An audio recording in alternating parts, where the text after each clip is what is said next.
4.2. In the notes.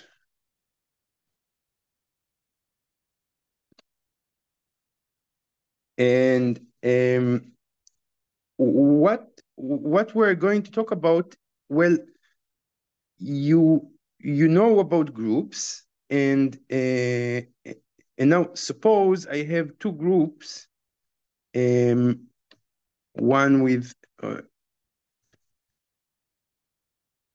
operation .g and the other with operation .h.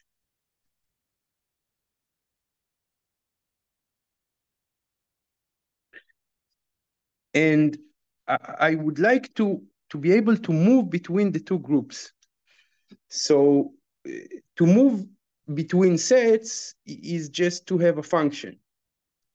But to move between groups, it needs to be something that respects the additional structure of the groups. So this is the following definition.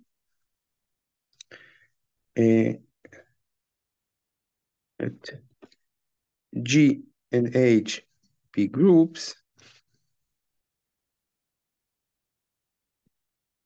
A function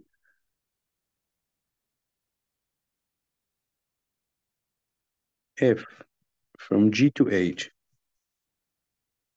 is called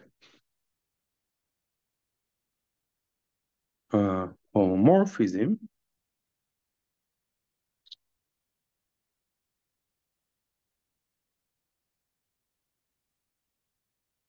if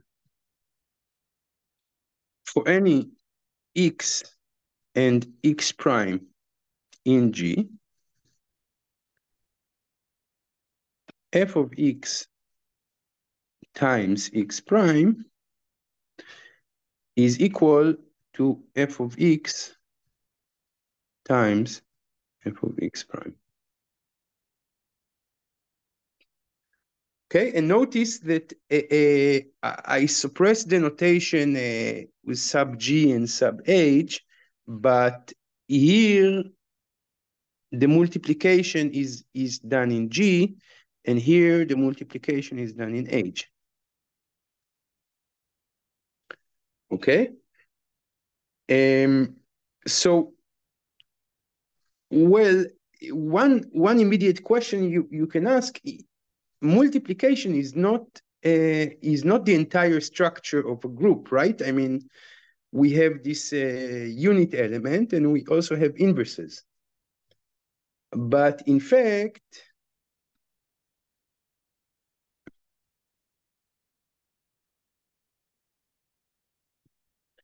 if f from G to H is a homomorphism,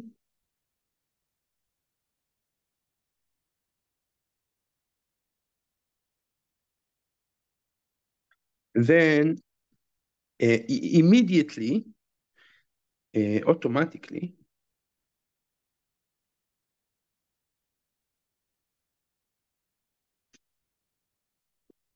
f of the unit element in G has to go to the unit element in H. Why is that so? Well, you take f of you take for any x in G, you can take f of x, but x is also e times x. So since f is a homomorphism, I get that this is f of e times f of x. And now f of x is an element in H, and H has inverses for all elements. So I can multiply this equation on the right by f of x minus 1. And then I get that e, well, e of H is equal to f of e.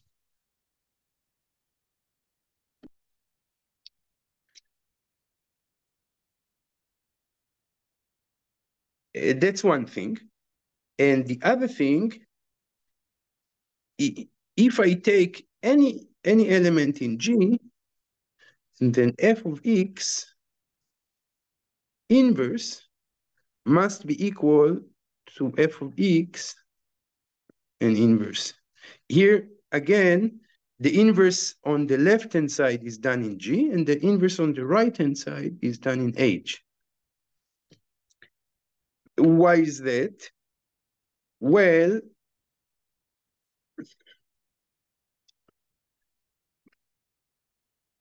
I can write E of H, as we saw, this is f of E of G. But E of G is equal to f of x minus 1. And since f is a homomorphism, I get that this is f of x minus 1. Now I multiply this equation on the left by f of x to the power of minus 1. And I get that f of x minus 1 is equal to, well, f of x minus 1 f of x times f of x minus 1. So altogether, I get that f of x is simply f of x minus 1. So the inverse of f of x is f of the inverse of x.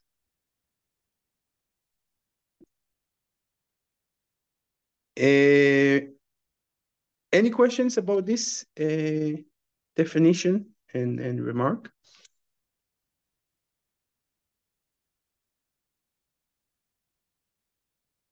So here we see a principle that happens a lot in mathematics.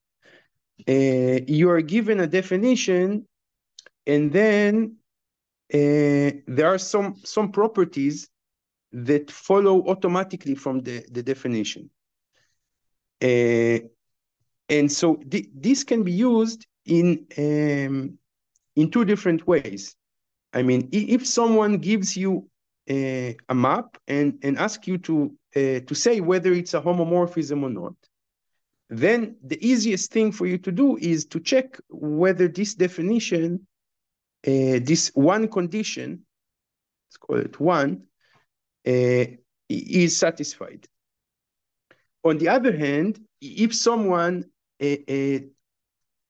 tells you that a certain map is a homomorphism, then you can immediately deduce the two other properties.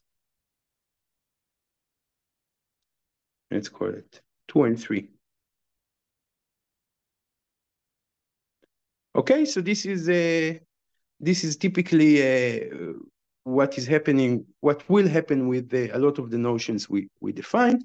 Of course, equivalently, I could have said that a homomorphism is a function that satisfies condition 1, 2, and 3. But that's really a matter of taste.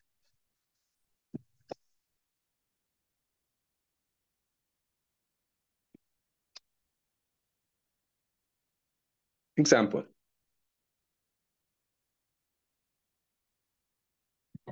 We take the map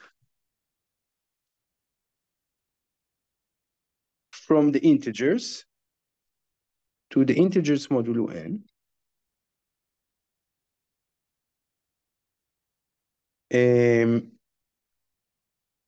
And what I do is I take some integer x and I map it to x modulo n.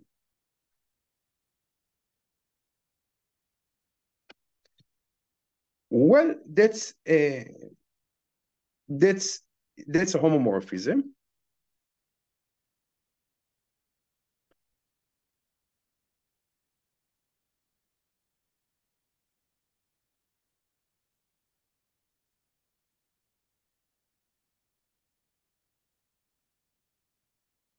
How do we see this? Well, I need to check that f of x plus y, that's now the binary operation in the integers is plus, and the binary operation in the integers modulo n is plus modulo n. So I need to check that f of x plus y, which I know is equal to x plus y modulo n,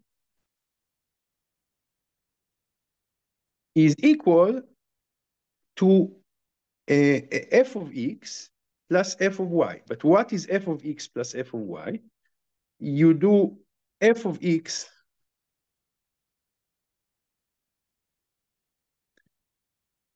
so here the plus is modulo n, but f of x is simply x modulo n.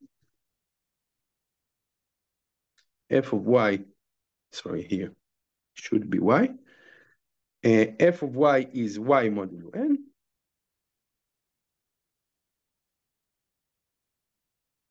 And of course, if I do modulo n to all of that,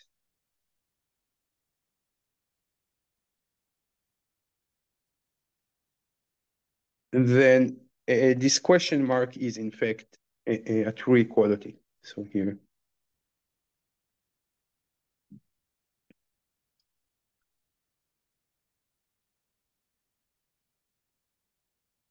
Okay, that should have been an easy example. A slightly less easy example.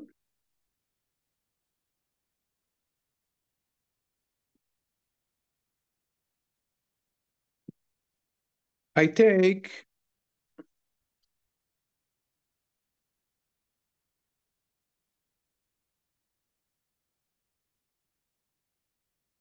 two natural numbers, m and n.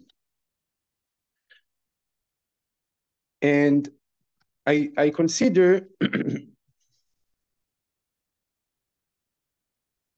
the function from integers modulo n times m to integers modulo n.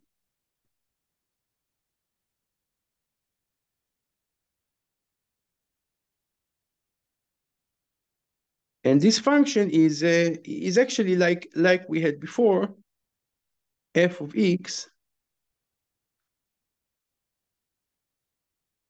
is equal to x modulo n.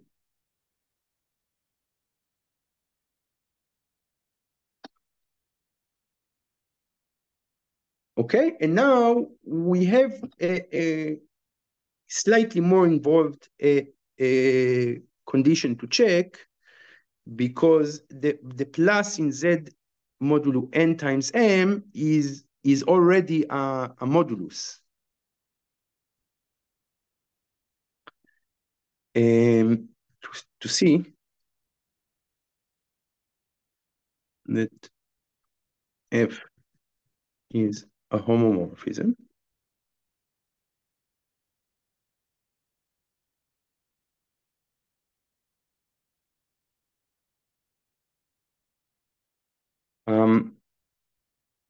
we write x as n times q1 plus r1. This I can always do for any integer. It's like doing the integer long division with n, so I get some quotient and I get some remainder.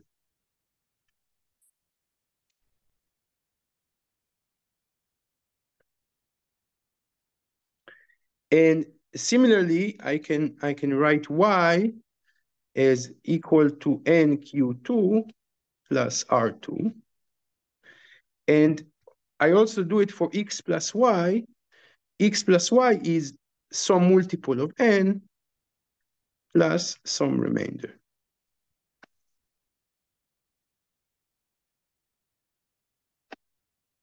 Then if I do f of x, then this is by definition, it's R1. F of y is R2, and f of x plus y is R3. And what I need to check is that f of x plus y is f of x plus f of y. But f of x plus f of y is simply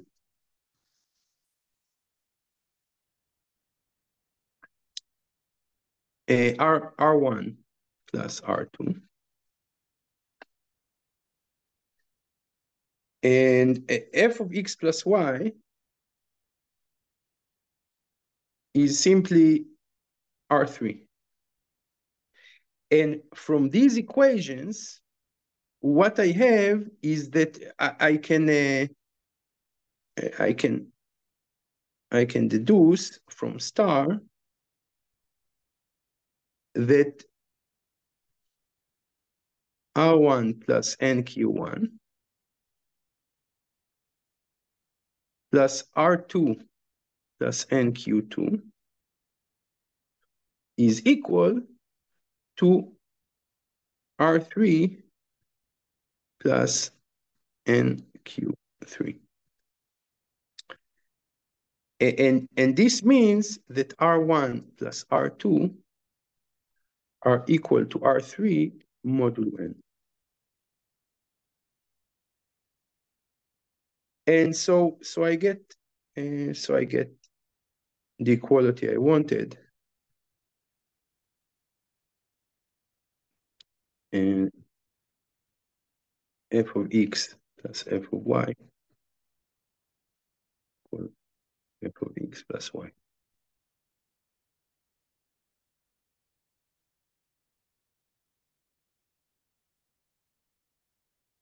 Okay, is this clear? Any questions?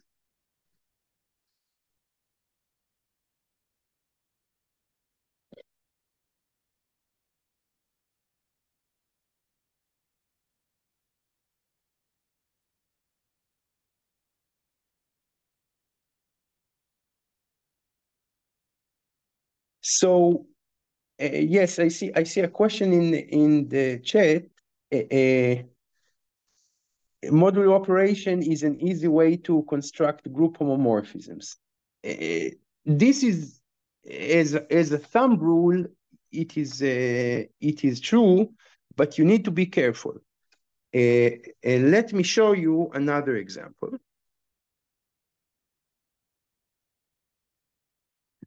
Suppose I do the same thing,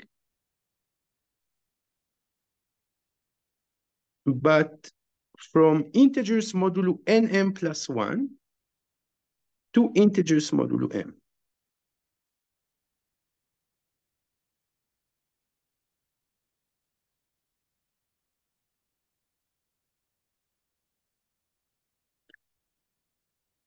So I take an element x and I send it to x modulo n.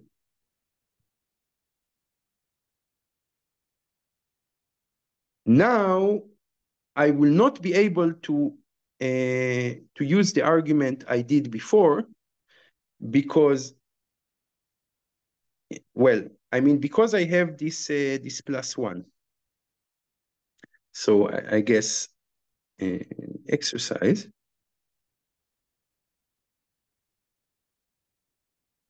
Show that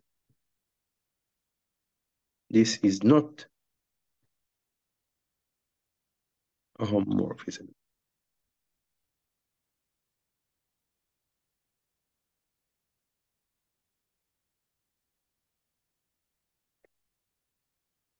Okay, so so you need to be a bit more careful.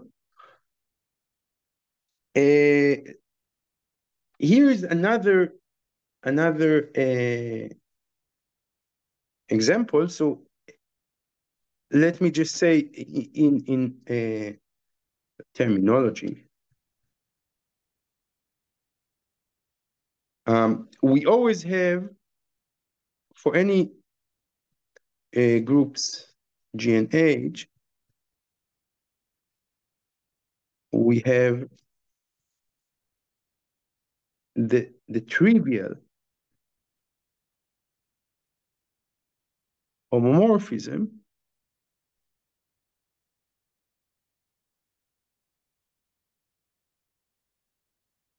that takes an element X in G and send it to the unit element in H. It's very easy to check that this is a homomorphism, because if I have X and X prime, then, well, X times X prime must go to E of H, and also X maps to E of H and X prime maps to E of H. So when you multiply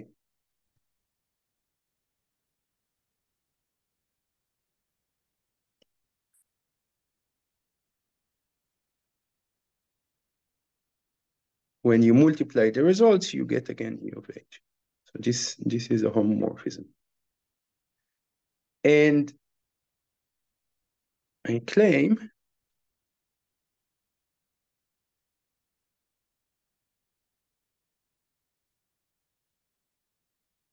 there is no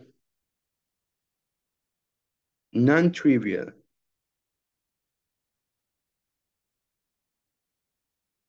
homomorphism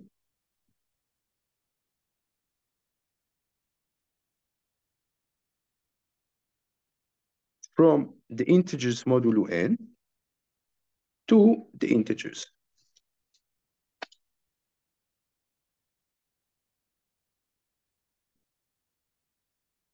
If there was,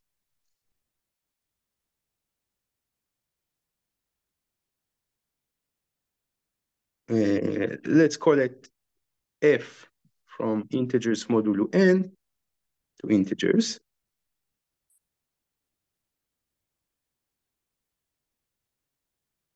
then for any non-zero element in the integers modulo n,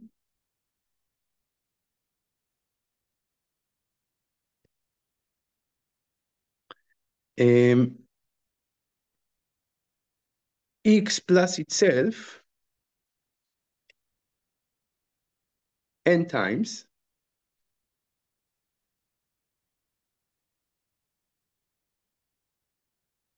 which is usually denoted as n times x, right? This is equal to 0 in Z modulo n. And since f is a homomorphism, I get that f of x plus itself n times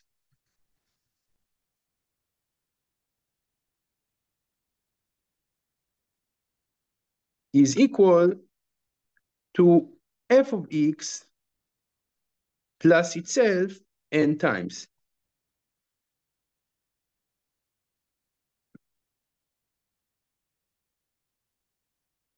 This is like a repeated application of the homomorphism property. I do it n times. If you want, you can, I mean, you can write, of course, this sum x plus x n times, you can write it as x plus plus the sum of the x's n minus 1 times, and apply the homomorphism property.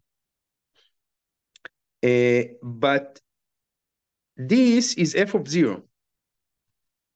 And f must send the unit element or the neutral element to the neutral element. So this is 0. So we get that f of x n times, which is at the end n times f of x, must be equal to 0 in the integers. And there is only one number that satisfies this property, namely f of x must be 0. So f must be the trivial homomorphism. So you see, there is a break of symmetry, if you will. I mean, we have constructed an easy map from the integers to the integers modulo n. This was like modulo n. But conversely, it's I mean, apart from the trivial homomorphism, it's impossible to find any way back. I have a question. Yes. Is it sufficient to say or to check if the target group is smaller than the other group?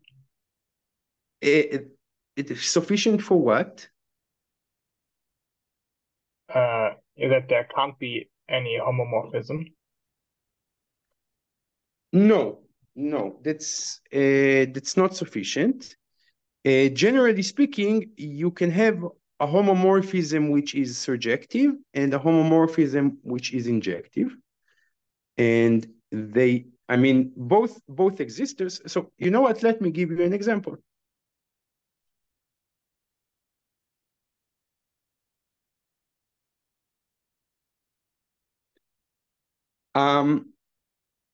Suppose G is a billion,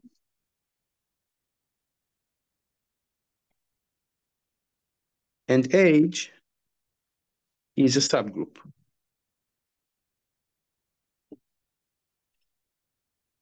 Then I can define what is called the quotient map. I denote it as Q. This goes from G mod H, from G to G mod H.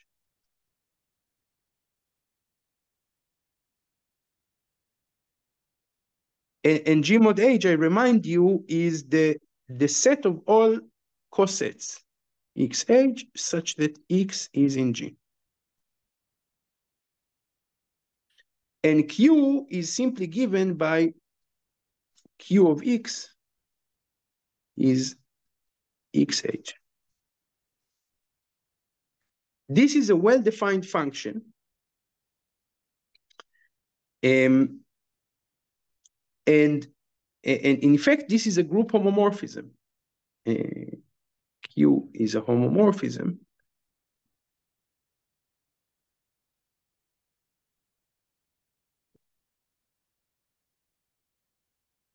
Well, what do I need to check? I need to check that Q of x times x prime is equal to Q of x times Q of x prime. But Q of x times x prime is x times x h, and the right-hand side is simply x h times x prime h, which by definition, this is x times x prime h. So indeed, we have an equality, we have a homomorphism. And to answer your question, of course, if G is finite, and H is not the trivial group consisting of only the unit element, then G modulo H is strictly smaller than G, but still you always have a homomorphism. And my question was if it's now reversed, basically. So from a smaller group into a bigger group. Okay. Note also that the inclusion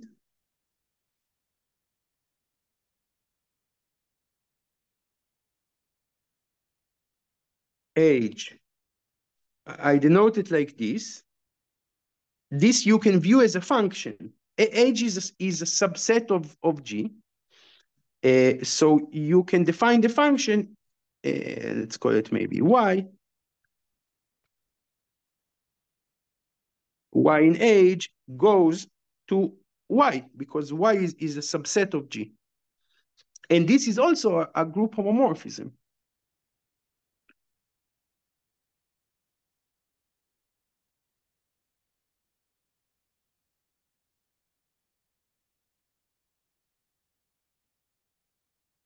Okay, So but is this, this yeah? is the trivial one, right? This is not trivial. This is not trivial. You could say it's simple, but there are other examples. So basically, you know, I could, we haven't talked about isomorphisms, but there could be an isomorphic copy of H in G, and I could map H into this isomorphic copy. Okay, for another example. Maybe this will answer your question. Take G times H. G and H are some groups. Then you have G times the unit element in H. Remember, G times H is the set of all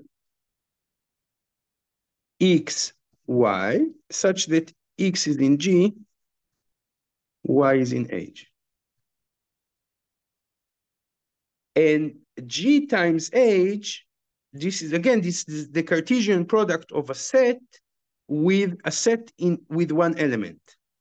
So this is by definition the set of all ordered pairs X, EH, such that X is in G.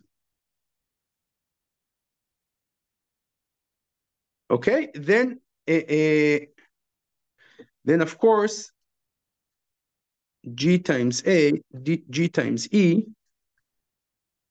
it can be included into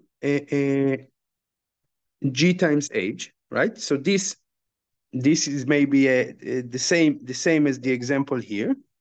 We have an inclusion of a subgroup. This G times EH is a subgroup, but I can also define a map from G into G times EH, given by X going to X, E, or X, EH. And the composition of these maps is again a homomorphism. So we will soon prove it.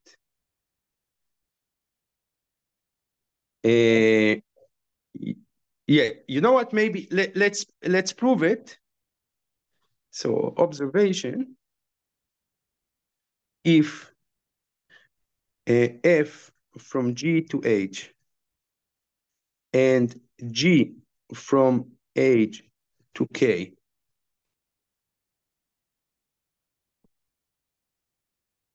are group homomorphisms,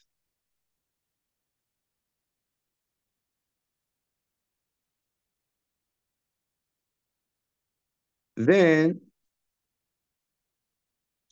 G composed F, which is a function from G into K, is a group homomorphism.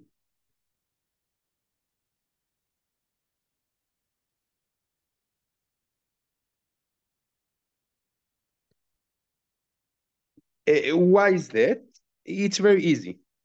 If I take two elements, X and X prime, in G,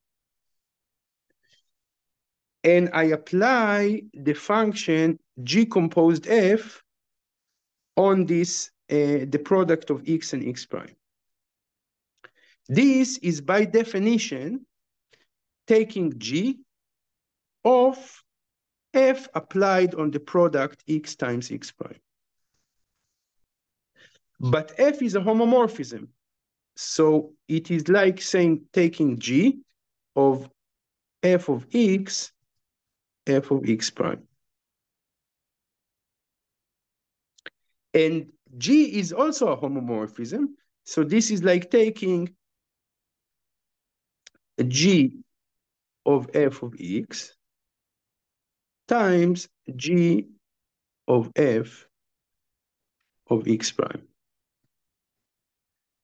And G of f of x is by definition G composed f of x, and G of f of x prime is by definition G composed f of x prime.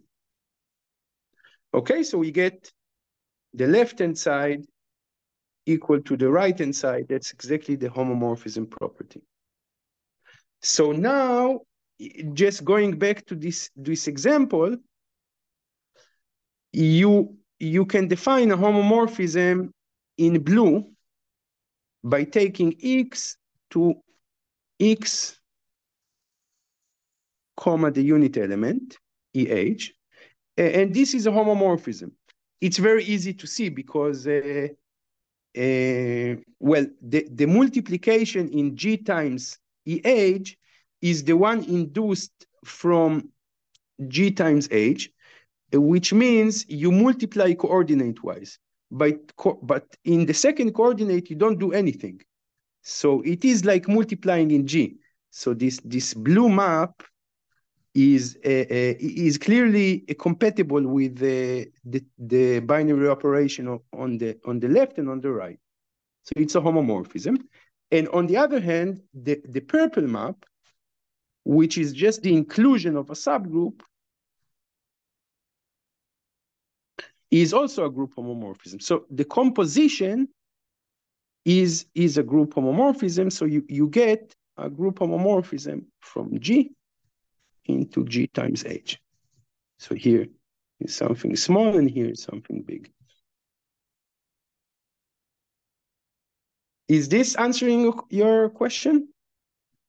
Yes. Okay. Okay, so this is all rather simple examples.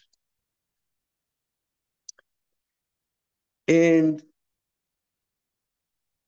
let me remind you that last time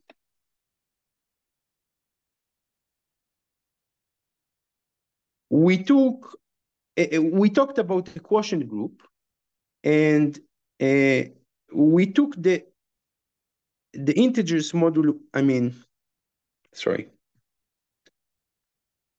we took the integers, and within the integers, we could identify a subgroup, which we denote as NZ.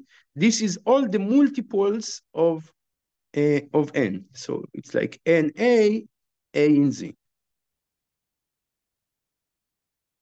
And then we can look at the quotient, and we identify the quotient. Well, just by definition, it's the set of all cosets. So it's like X plus NZ, where X is in Z. But there is a lot of repetition here. So to find a set of representatives without repetition, you could take 0 plus NZ, 1 plus NZ, up to N minus 1 plus NZ. And the operation in the quotient is, well, you take, let's say, X plus NZ, and you want to add it to Y plus NZ. Then you simply do X plus Y modulo N plus NZ.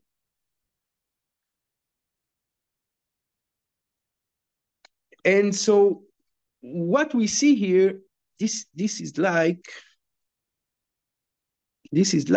Z modulo N, right? I mean, I have N elements, they are denoted slightly differently. I mean, instead of 0 up to n minus 1, I have this tail of, I mean, 0 plus nz, 1 plus nz, and so on.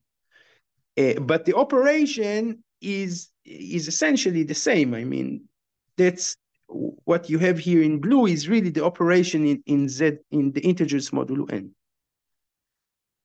But they are not equal as sets. So what can I say? Well, this is the notion of an isomorphism, a homomorphism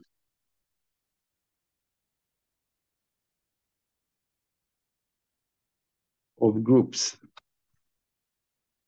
F from G to H is called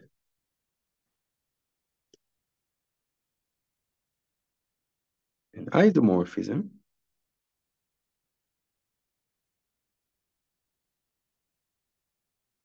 if it is bijective.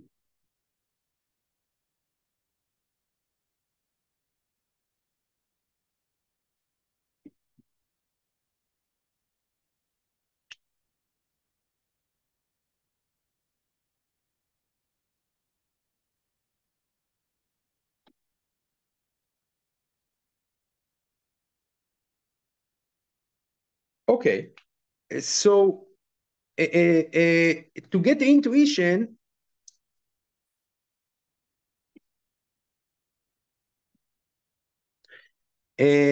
suppose I have an isomorphism from G to H, and G is a set of 3 elements.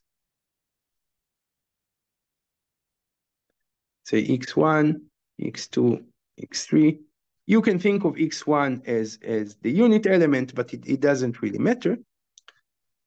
Then the data of the group G can be depicted as a multiplication table. So I can do x1, x2, x3, and also vertically.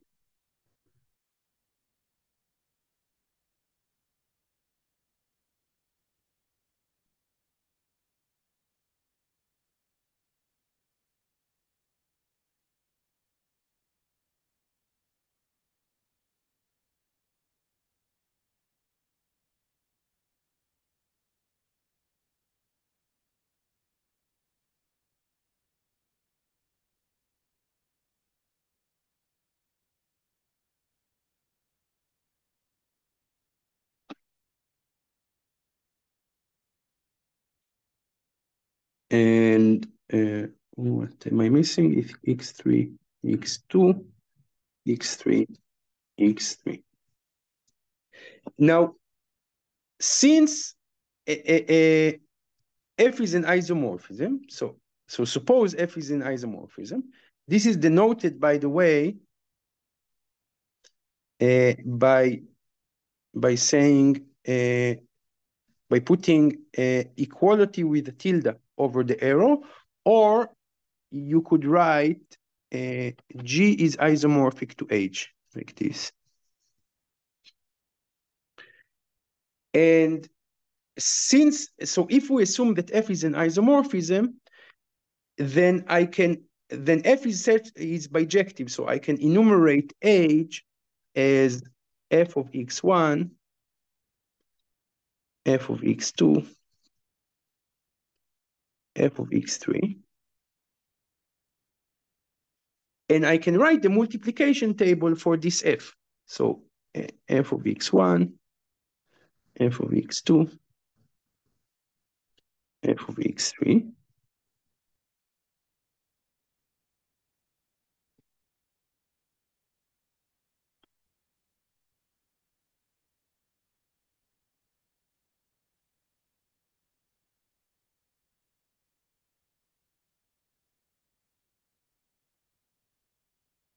And here, what I have is F of x1, F of x1, and so on. But F of x1 times f of x1, because f is a homomorphism, this is equal to f of x1 times x1. And similarly, in all the other cells, so I have like f of x1, x2, f of x1, x3,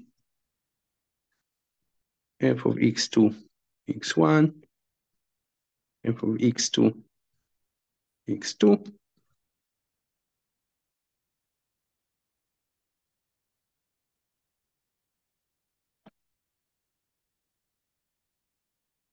x1.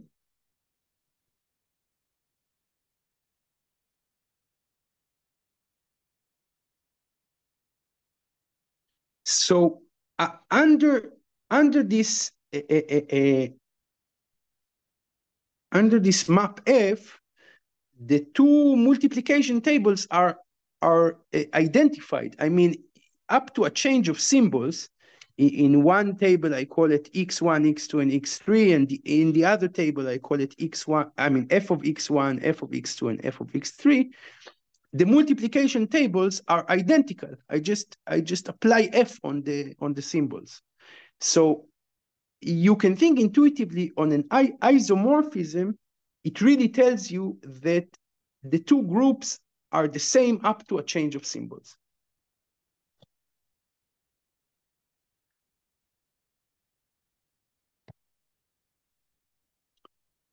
And of course, the same principle holds also if G and H are infinite. I mean, then I would not have this this easy drawing alternative, but you can still think abstractly if G and H are infinite groups that are isomorphic, then really the whole data of G is the same as the data of H up to a change of symbols, which is given by the isomorphism.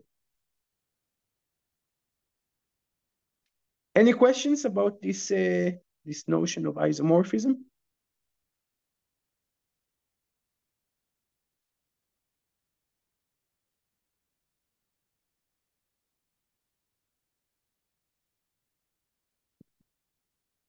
So the example we actually basically talked about is define the map from the integers modulo nz into the integers modulo n. And this is given by x plus nz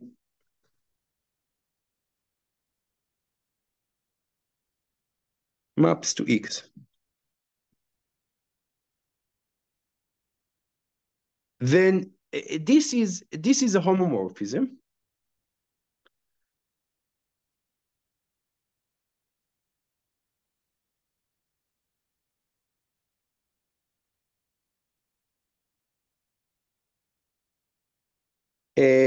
Simply because what you do on the left when you add two elements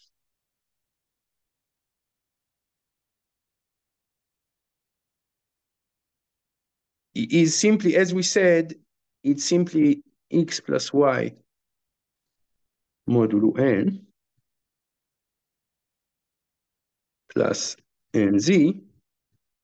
So this is sent into x plus y modulo n.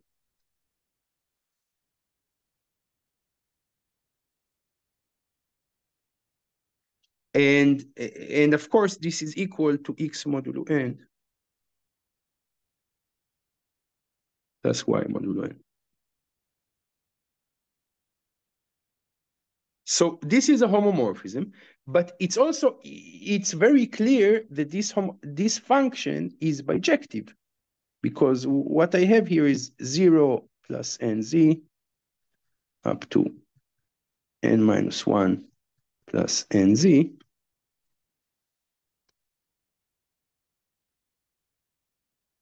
And here on the left, sorry, on the right, I have 0 up to n minus 1. So this is a one-to-one correspondence. I mean, I take x plus nz into x. F is clearly bijective.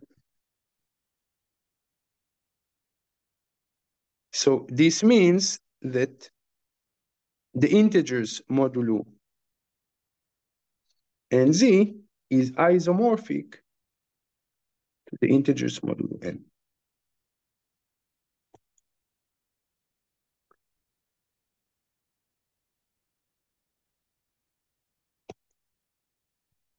Okay, let's take maybe a more interesting example.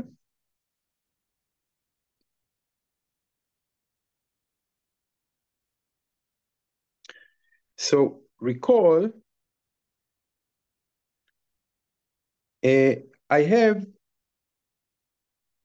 the circle in the complex numbers.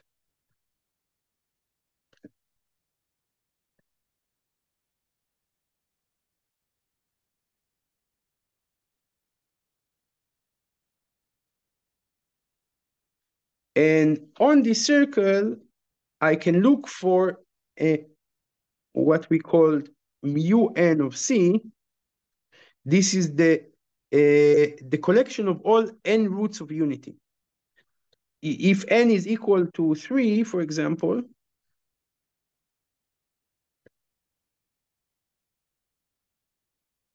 then you can talk about omega 0, omega 1, omega 2. Omega 0 will be, of course, 1. So mu n of c is the collection of all x such that x to the n is equal to 1.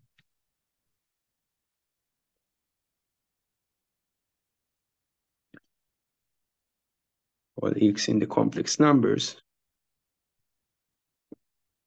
And you see here I have an equal division of the circle. So this is 120 degrees. This is, well, this angle is 240 degrees. 120 is like pi divided by 3 times 2. And this is 2 times this, so 2 pi times 2 divided by 3. So in fact,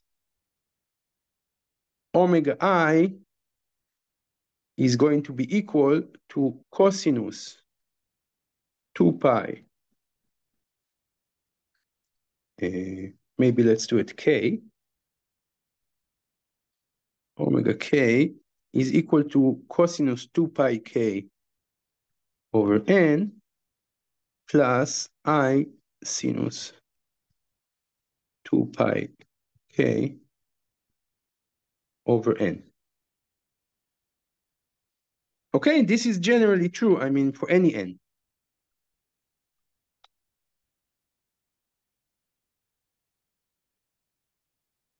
So this is the collection of all n roots of unity. I can write mu n of c is omega 0 up to omega n minus 1. Okay, and omega k has this formula. Now, we said that when you multiply two elements in the circle using the complex number multiplication, what you in fact do is you simply add the two angles. So if I take K and K prime between from 0 to n minus 1, and I multiply the two omegas, omega k plus k prime, then what I get is omega of k plus k prime. Let me just write it down. So I get, of course, KISS 2 pi k over n times KISS of 2 pi k prime over n. And as I said, you multiply two elements in the circle, you simply add their angles. So this is KISS 2 pi k plus k prime over n. Okay, so this is a nice group. It's a multiplicative group, and now I can define a function from integers modulo n to the group of n roots of unity,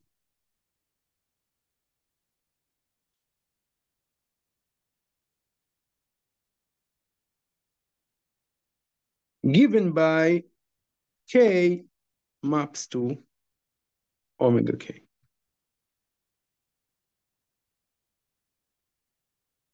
And I claim that this map is in fact an isomorphism.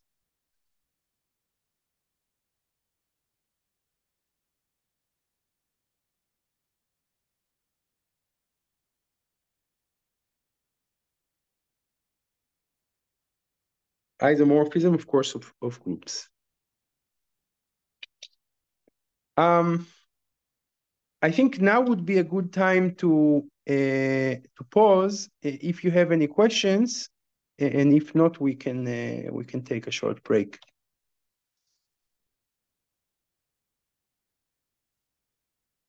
Yes, sure.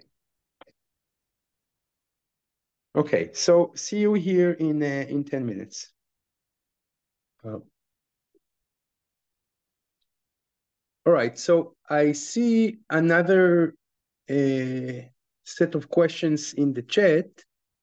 The first is whether the identity function is always a homomorphism. And the answer is, of course, yes. It is, in fact, an isomorphism. So, remark, the identity function of G from G to G is an isomorphism. And this is always true because, well, the identity function is clearly bijective, and what you need to check is the homomorphism property. But if you multiply x and x prime, this is simply map to x times x prime, and so which is, of course, the identity G applied on x times the identity G applied on x prime. So that's easy. Now the second point. Short question, but why is that surjective? Well, take x here, then the element x is mapped to x, so it is a source. Okay, I see now. Okay, yeah. Okay, so the identity map is injective and surjective. Alternatively, we saw that a characterization of bijective map between sets is that you can go back. But here, of course, you can go back by simply the identity, right? So that's another way to see that this is bijective. Now, the second question is says isomorphisms are a special type of homomorphisms that shows the two groups pretty much have the same structure. Yeah, that's a reformulation of what I was trying to say. I mean, with these multiplication tables. I mean, right? It tells you that the multiplication table is the same up to a change of symbols, and the multiplication table is all the structure of the group. I mean, of course, multiplication table I can write for finite groups. For infinite groups, I need to talk more abstractly. But this is the notion of an isomorphism. And then the third question is, well, homomorphisms as a weaker claim that shows that there is a map between groups that preserves the group operation. So, yeah, so you could say that homomorphism is a weaker notion than an isomorphism, in that every isomorphism is in particular a homomorphism, but conversely is not true. So not every homomorphism is necessarily an isomorphism. And you can think about the homomorphism as something that is compatible with the group structure, but not necessarily mapping the multiplication tables in one-to-one correspondence. And maybe here is a good time to revisit an example. We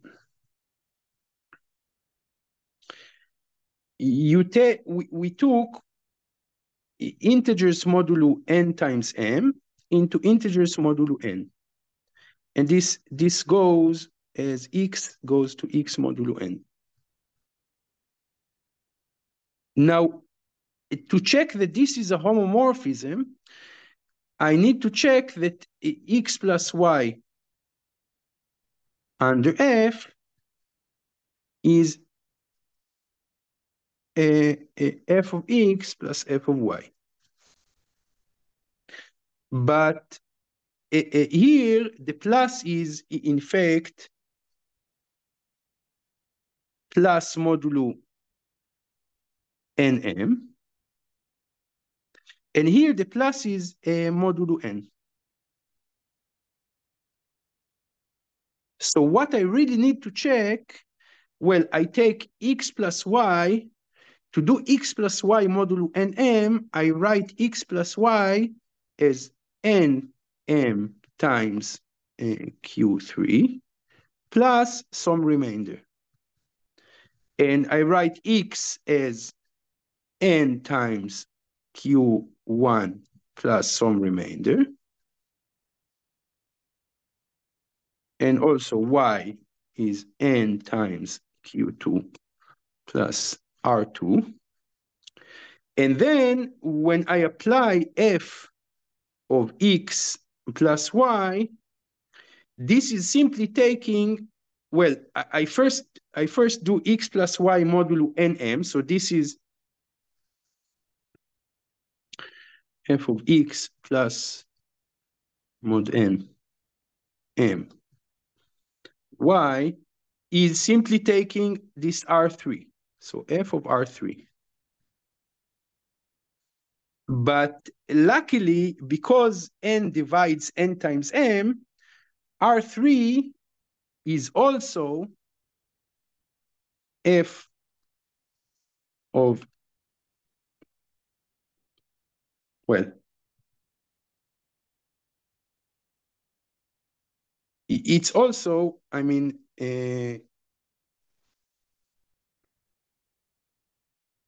R1 plus nq1 plus, so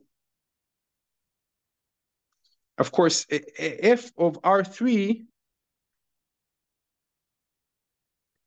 or I should say, okay. This is going to be, of course, f of x is going to be R1.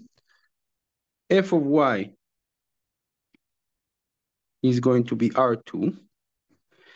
And we know that R1 plus R2 is equal to R3 modulo n.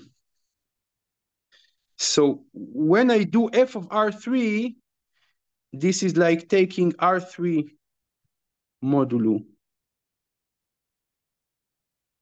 n, but this is the same as doing f of x plus f of y modulo n. So this is a homomorphism. But this all argument would not work if you would take the same map, but from nm plus 1 into integers modulo n, taking x to x modulo n. This is not a homomorphism.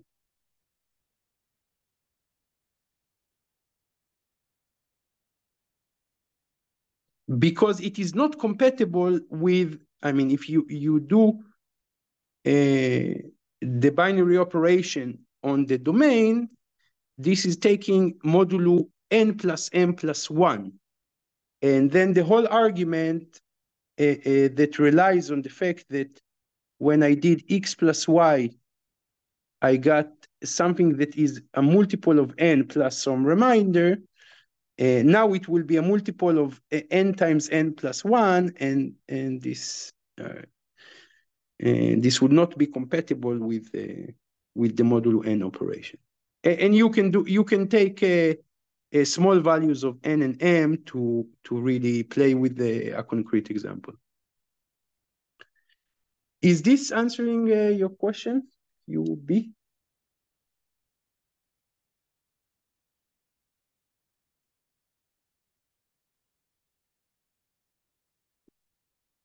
Hello? Yes, yes. Okay. Yeah. Thank you. Okay. So we had a claim before the break that this map that I defined from the integers modulo n to the group of n roots of unity, taking k into omega k, is a group isomorphism. And in the interest of time, I will leave it as an exercise.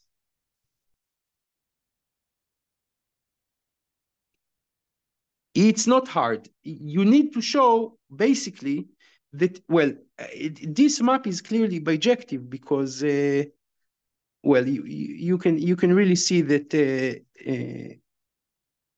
it maps it's a one-to-one correspondence between the elements of the two sets. So all you need to check is that f of k plus k prime is equal, well, here the slightly potentially confusing issue is that the operation on the left-hand side is plus, well, plus modulo n, and the operation on the right-hand side is multiplication. So you need to check that that f of k plus k prime modulo n is equal to f of k times f of k prime. But in fact, we had a claim here. Where is it? So if you multiply omega k and omega k prime, you get this. So in fact, the exercise is almost solved using this star identity.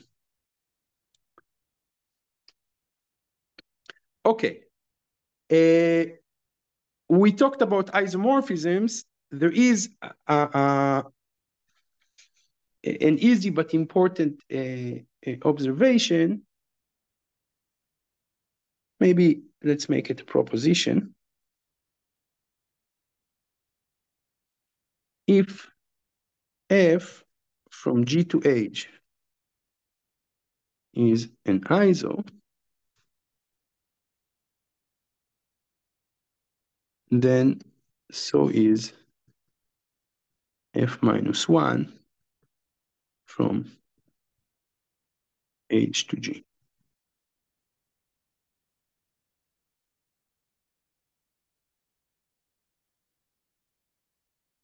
So I remind you, an isomorphism is a bijective map, and for bijective maps, we defined the inverse map.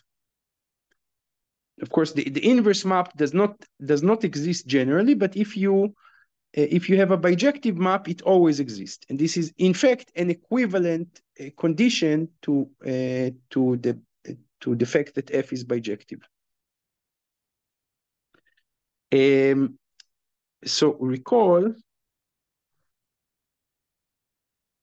the definition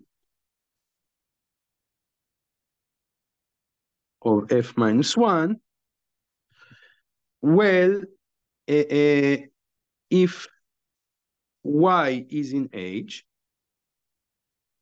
then since F is bijective,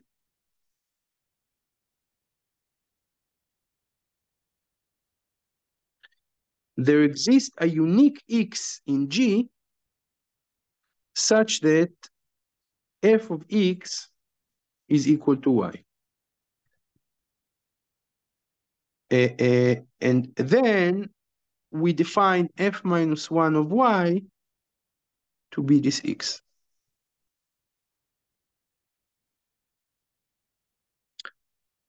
Now, we saw that F minus 1 is bijective.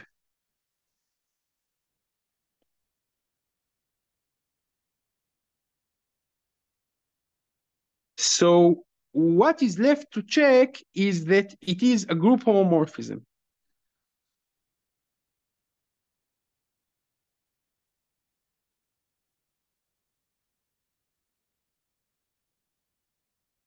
F minus 1 is a group homomorphism.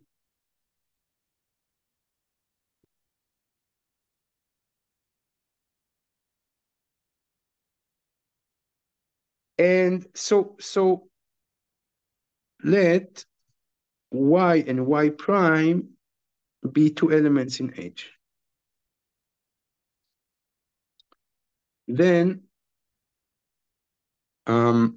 there exists unique X in G such that F of X is equal to Y,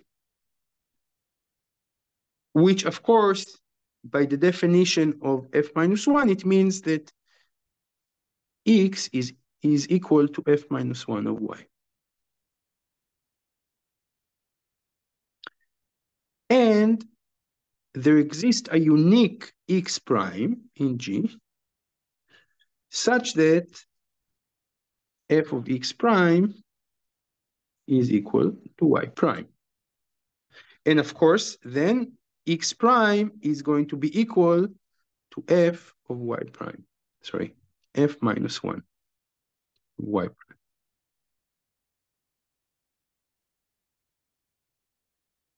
And now, since F is a homomorphism,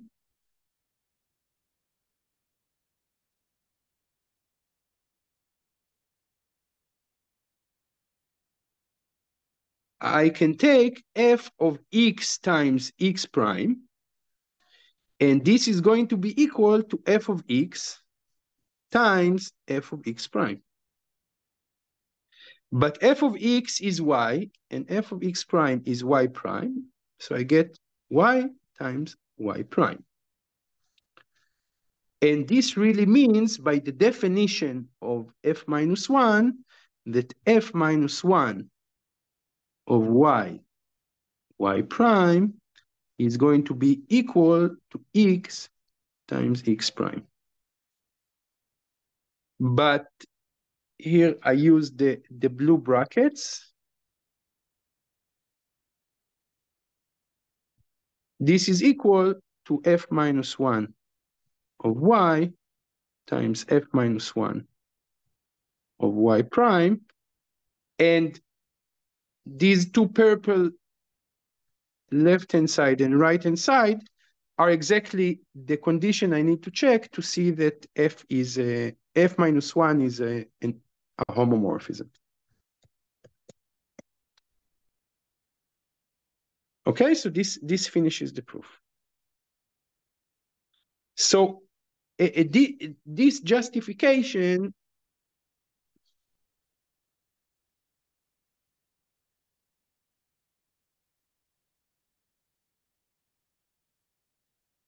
this is a justification for this notation G isomorphic to H, which is symmetric, right? I mean, so G is isomorphic to H. You can equivalently say that there exists an isomorphism between G and H, or that there exists an isomorphism between H and G.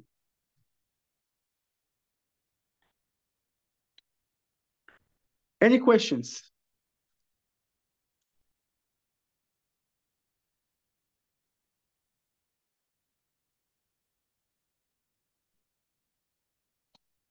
Okay.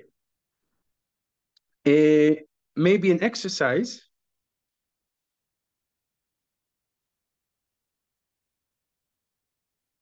Take the integers modulo 10 and take the subgroup consisting of the elements 0 and 5. And now you take the quotient, integers modulo 10, modulo, let's call it age,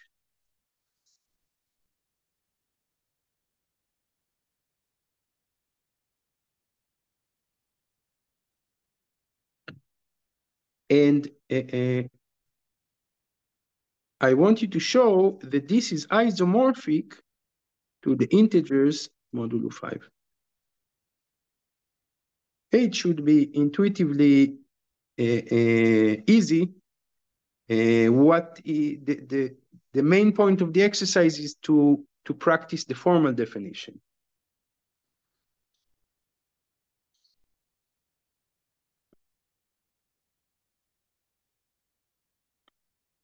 Okay, next, suppose, so let f from G to H be a homomorphism.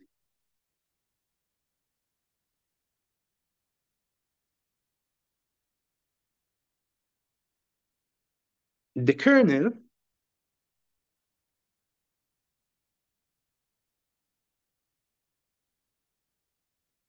of f is the following set.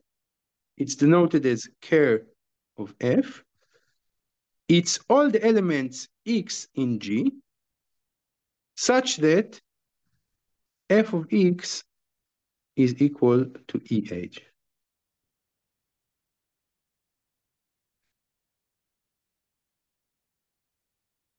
This is one. The image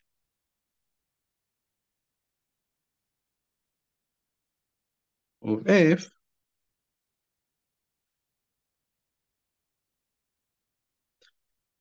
and this is denoted as im f is the set of all f of x such that x is in G.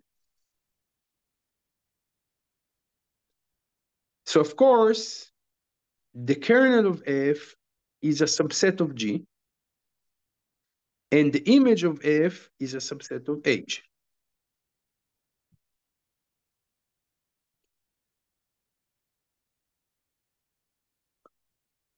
Now we have an easy proposition, maybe lemma,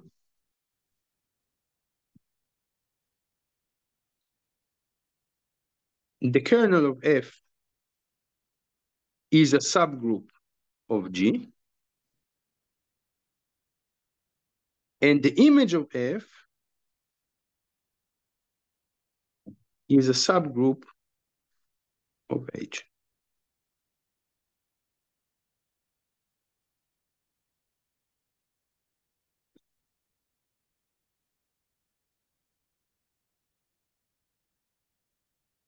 So what do we need to check in order to show that something is a subgroup? Well, we need to check that the unit element is in the candidate for a subgroup. We need to check that the product or the binary operation of two elements in the subgroup are again an element in the subgroup. And we need to check that the inverse of an element in the subgroup is also an element in the subgroup.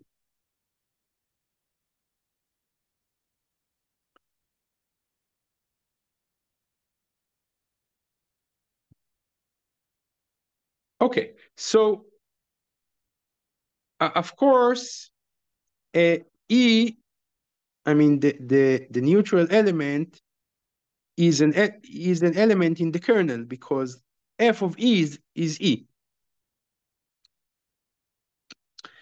And if X and Y are in the kernel, then f of X is equal to E, f of Y is also equal to E, and thus f of X times f of Y is equal to E. But since f is a homomorphism, this left-hand side is equal to f of X times Y. And it follows that X, Y is in the kernel.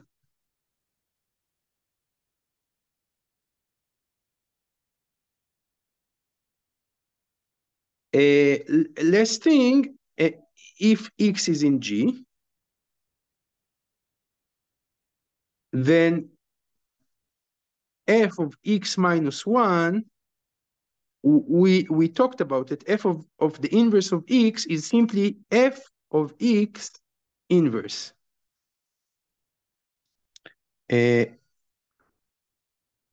So if X is in the kernel,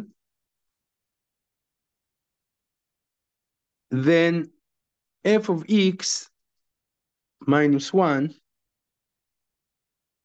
is going to be E to the minus 1, which is E. So X minus 1 is also in the kernel.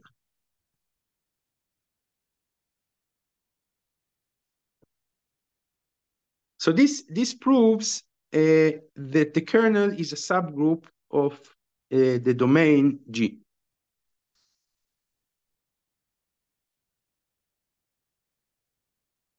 For the second claim, suppose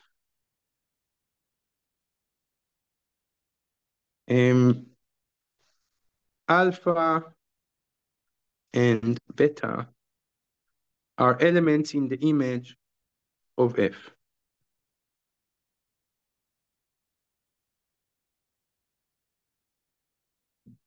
Then there exist X and Y in G such that alpha is equal to f of X and beta is equal to f of Y. Of course, note that these X and Y, they don't need to be unique.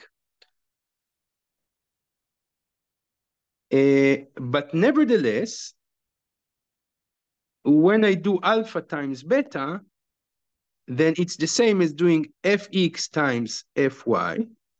And since f is a homomorphism, this is f of x times y. So alpha times beta also belongs to the image of f. Of course, trivially, the unit element is in the image of F because it is F of the unit element in G.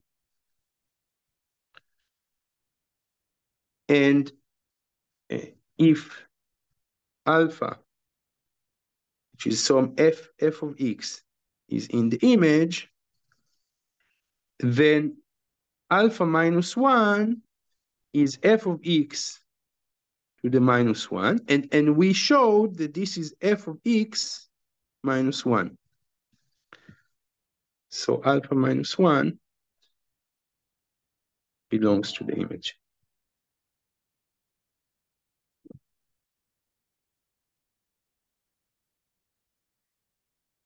Okay, any question about this this lemma?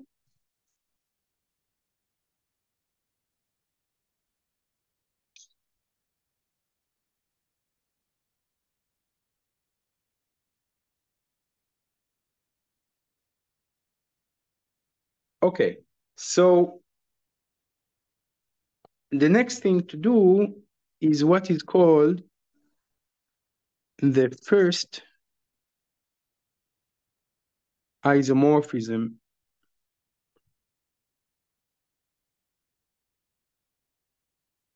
theorem.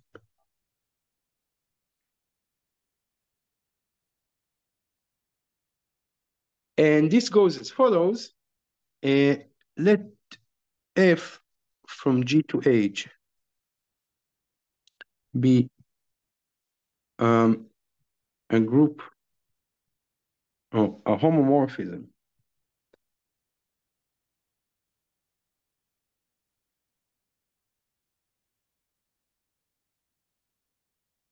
of abelian groups.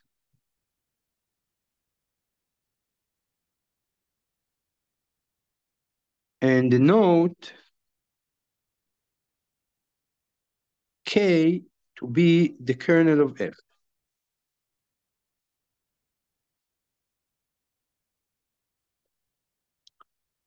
Then there is an isomorphism between the quotient G modulo K and the image of F.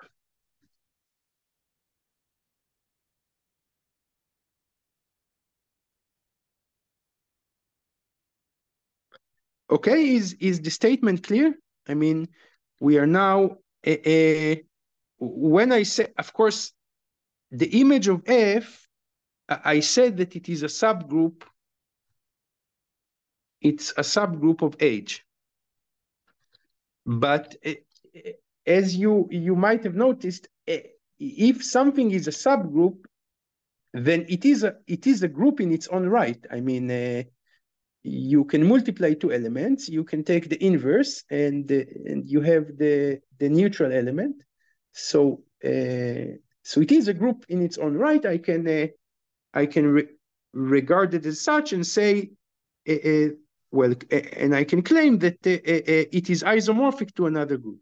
And the statement of the theorem says that the image of F is the quotient of the domain group G by the kernel.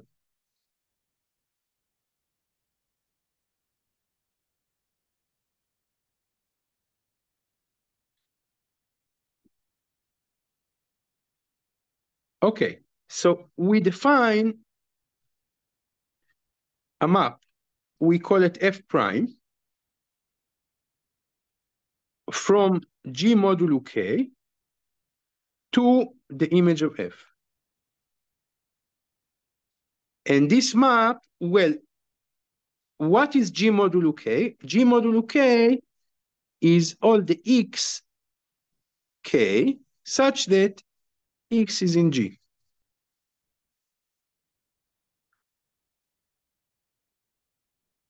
And so I define F prime of an element xk to be simply F of X. Okay, clearly F of X is in the image of F.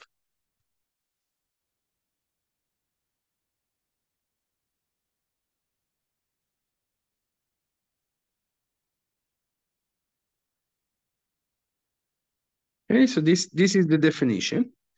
As always, or as often in the quotient group, we need to check that what we want to define is indeed well defined. So to check that f prime is well defined,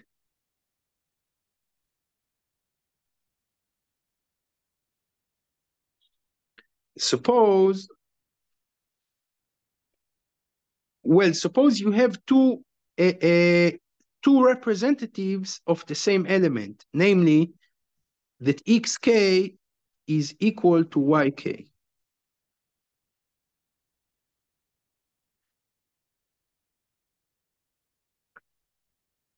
Then we saw that two cosets are equal if and only if x y minus 1 is an element in the group K. And K, I remind you, is simply the kernel.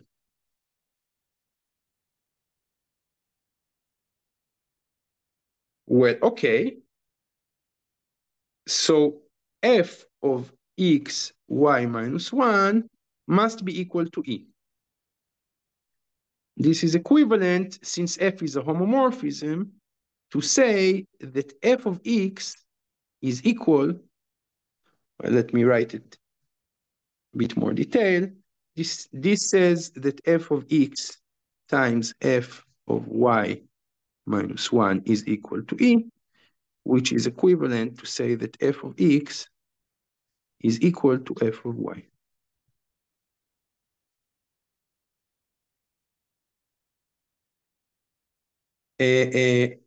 Thus,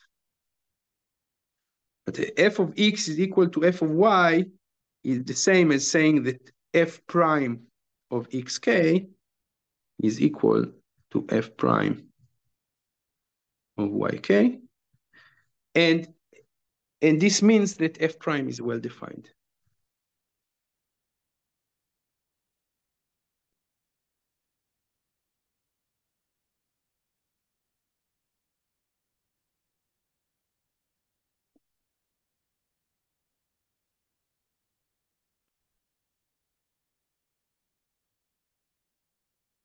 Now, I claim that f is a homomorphism.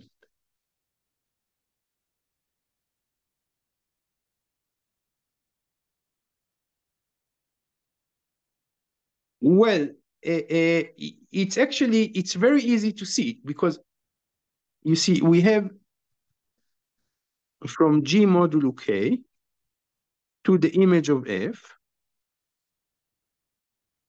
I take an element xk and I map it to f of x.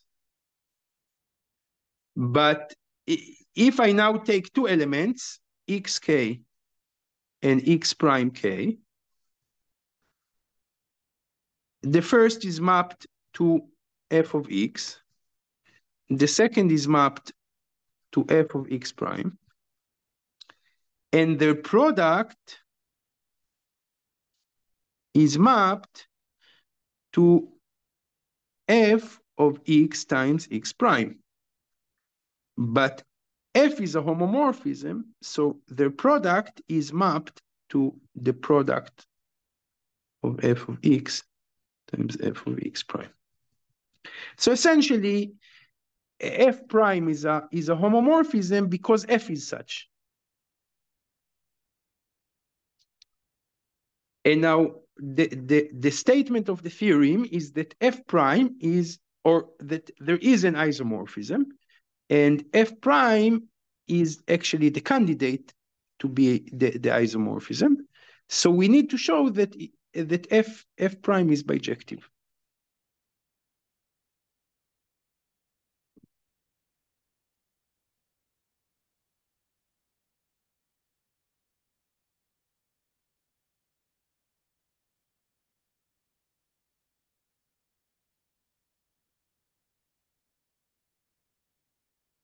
Well, okay. Surjective. Surjective is easy. If alpha is in image F, then alpha is equal to f of x for some x.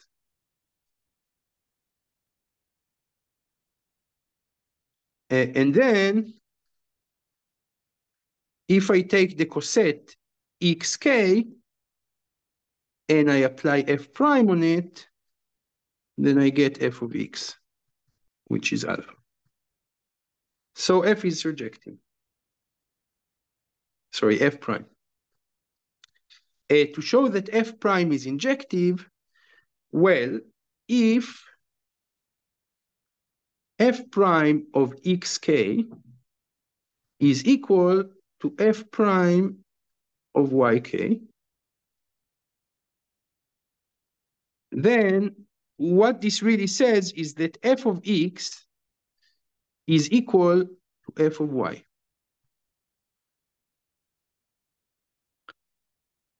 But this really says that f of x y minus 1 is equal to e, which is equivalent to say that x y minus 1 is in the kernel of f.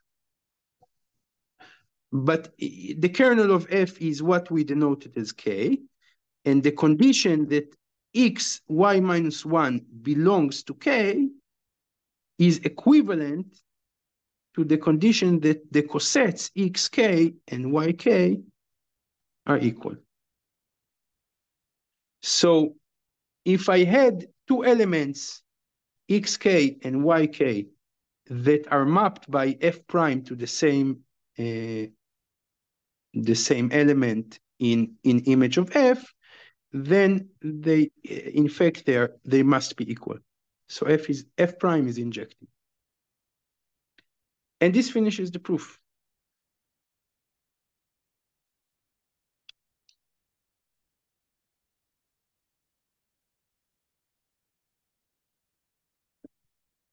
Any question about the theorem?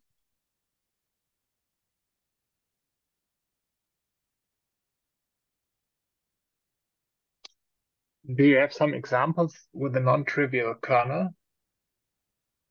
Yes. Sure. So, example.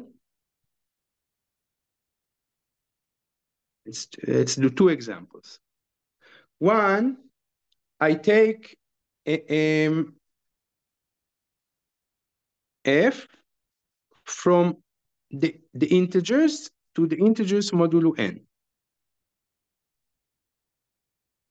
What is the kernel of f?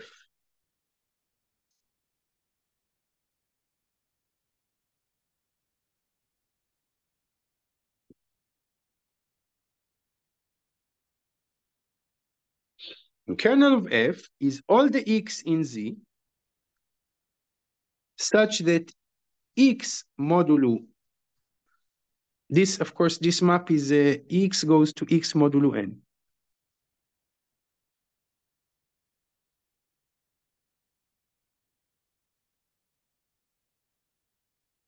So it's all the x's such that if you do modulo n, you get the neutral element. In this case, it's 0.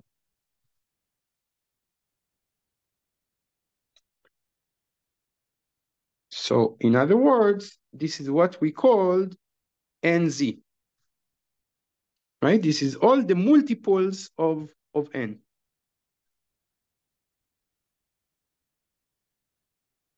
And the image of f, can anybody say?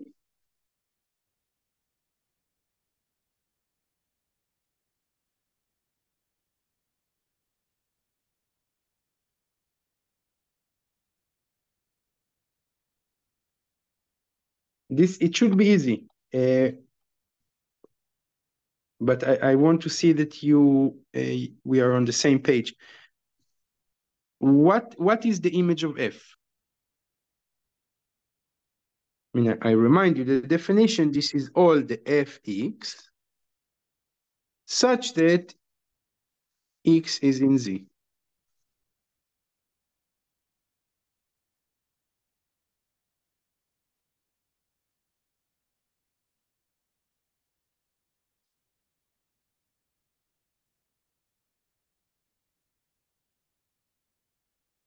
Come on, you can do it. Do I have do I have 1 in image of F?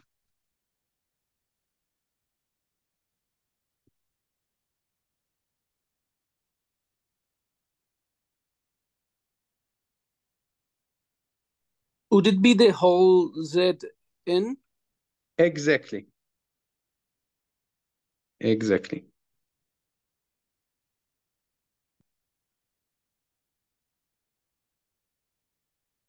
Okay, so what I get automatically by the first isomorphism theorem is that if I take Z modulo the kernel, which is NZ, it is isomorphic to Z modulo N.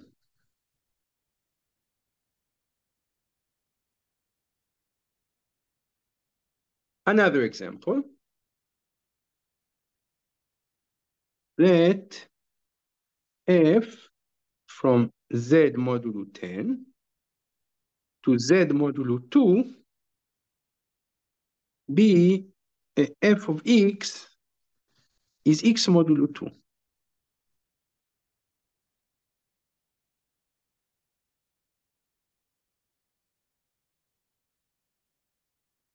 What is the kernel of F?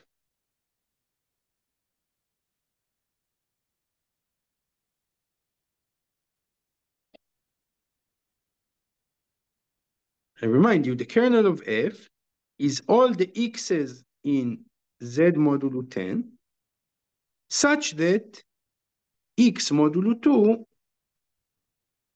is equal to 0.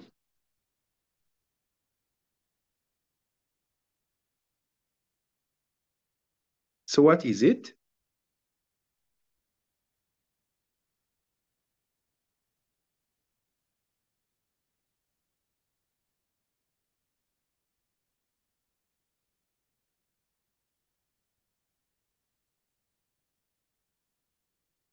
It's all the even numbers. I mean, it's 0, 2, 4, 6, 8, and well, 10 I do not have.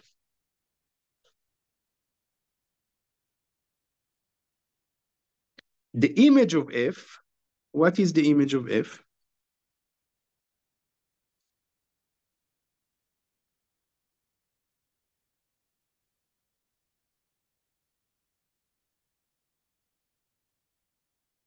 Come on, you can do it. It's modulus, right? I thought you are comfortable with it.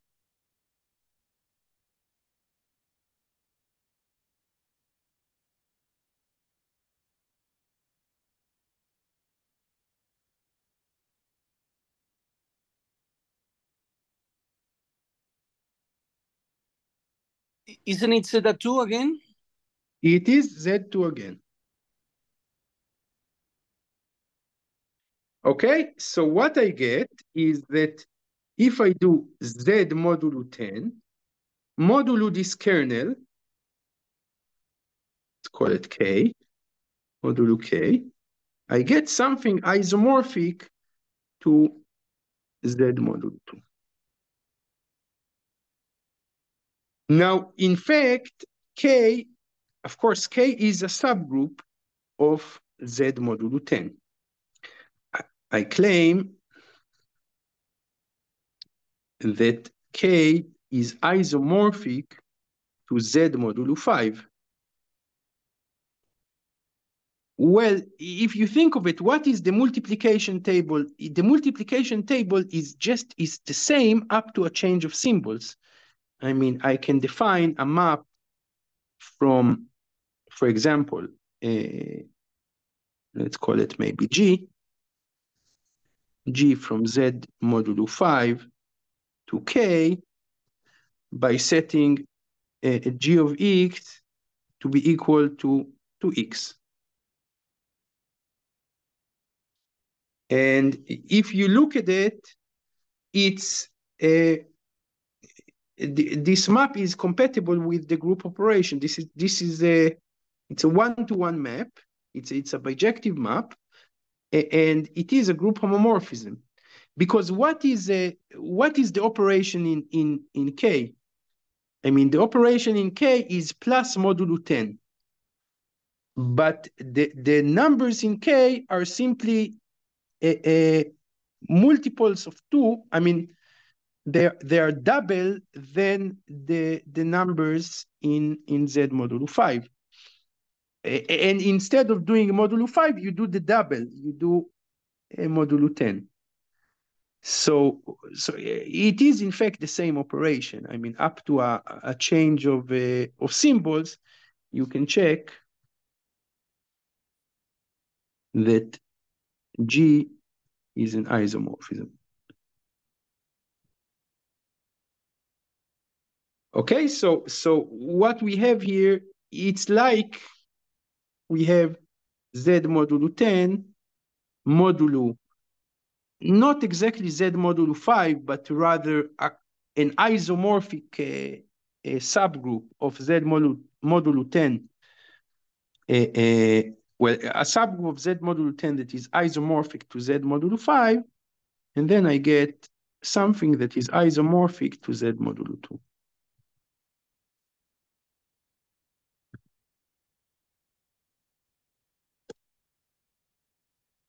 Any questions?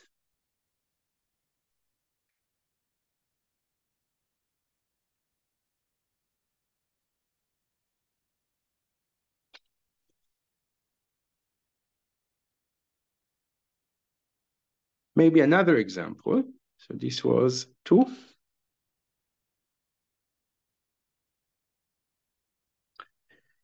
You take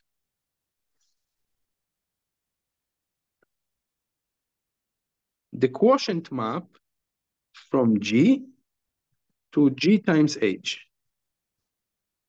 Here I assume that H is a subgroup of G. What is the kernel of Q? The kernel of Q is all the elements X in G, such that Qx is equal to the 0 element in the quotient, which is EH. And Q is taking X into XH. So what I get is that kernel of Q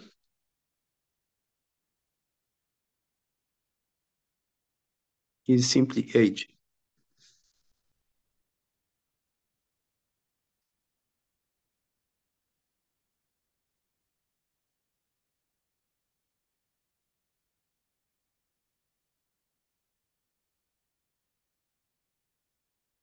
Okay, so let me pause for a couple of minutes to let you ask more questions, but I think this would be a good place to stop.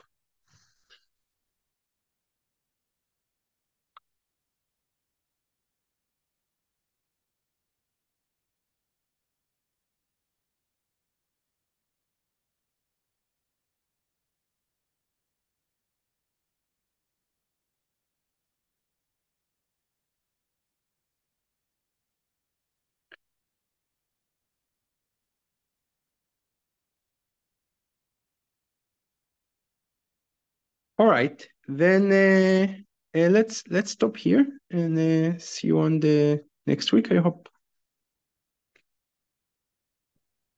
Yeah, thank you.